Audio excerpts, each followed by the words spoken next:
Hello viewers, আপনাদের সামনে একটি ব্রেকিং নিউজ নিয়ে এসেছি। অবশেষে দেখা মিলল সাবেক স্বরাষ্ট্রমন্ত্রী আসাদুজ্জামান খান কামালকে। কলকাতার ইকো পার্কে তিনি মৌজ মস্তিতে ঘুরে বেড়াচ্ছেন।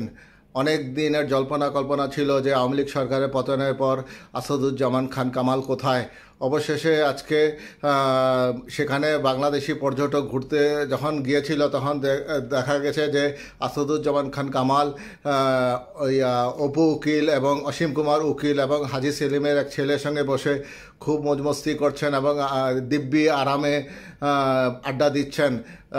সেই সময় আসাদুজ্জামান খান কামালের সাদা দাড়ি অবস্থায় দেখা গেছে। তাকে দূর থেকে চেনার উপায় নেই, কিন্তু বাংলাদেশের জনগণ ঠিকই তাকে চিনতে পেরেছে এবং কিছু বাংলাদেশের পর্যটকরা তার ভিডিও করতে চাইলে সেই ভিডিওটি করতে বাধা দেয় স্থানীয় কিছু ভারতবাসীরা।